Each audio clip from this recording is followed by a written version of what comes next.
Ayan at good day na muli mga boss. Ayan, may unit tayo dito mga boss sa Toyota Land Cruiser at ang concern dito sir, ayan, magaspang daw yung pag-apak ng accelerator niya mga boss. Kumbaga sa ano mga boss, yung gas pedal niya mabigat pag inaapakan yung pag nagagas siya mga boss. Kaya ayan, tinanggal ko lang yung pagkaka-install ng ano niya dito mga boss. Gas cable niya mga boss. Ayan. Madaming proseso ng pagpapalubricant ng gas cable mga boss. Ayan, pwede nyo tsagaan ng WD. Kung wala naman kayong WD kasi mga boss, may kamahalan din to. Ayan. Kung may ganito kayo mga boss, mas mainam. Ayan, tsaka-tsakain nyo lang na ganyan, tapos nilalagay nyo yung cable niya mga boss sa loob. Pwede naman yan. Kaso dito, ito, may diskarte pa kaming isa dito mga boss. Ayan. Gamit ng plastic ng yellow mga boss. O kung ano man plastic na makita nyo, basta walang butas mga boss. Tapos electrical tape, ayan. Babalutin nyo lang sa dulo, bubutasan nyo yung, syempre, plastic mga boss. Papasok natin yung gas cable.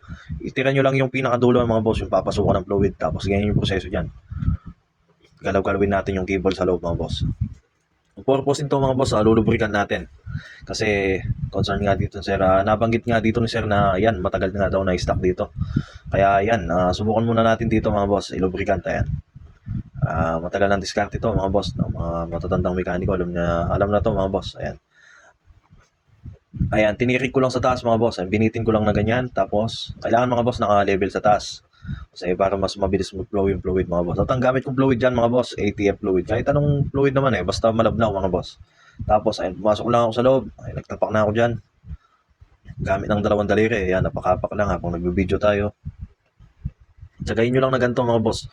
Ayan, para mas mabilis pumasok yung fluid. At indikasyon naman na puno na yung fluid nito mga boss. Pag umagos na, syempre sa dulo. Ayan, ganyan. Pag nag-flow na at pumatak na sa ilalim mga boss, yan, indikasyon na okay na mga boss. Ganyan lang discarding to mga boss. Kaya kung may unit kayong gas mga boss, gas type, kung mga diesel man, pwede nyo gayahin to mga boss. Ayan, lalo na kung may katigasan yung pag-apak ng gas accelerator nyo mga boss, gas pedal, ayan, pwede nyo gayahin to mga boss. Ayan, ganyan lang naman kasimple yan. Madali lang naman yung pagtatanggal ng gas pedal mga boss. Di ko na na-video, gawa ng nagmamadali si sir dito kaya yan. Dito yan, tsaga-tsaga lang na ganyan mga boss. Pwede naman bitin yung patiwarik ng magdamag mga boss. Kaso dito, ayan, tinaga ko na lang na ganyan. Ayan, kung mapapansin nyo mga boss, ayan, nag-leak na mga boss, ayan, tumagas na. Tumagas na yung mga boss, tumulo na, ayan.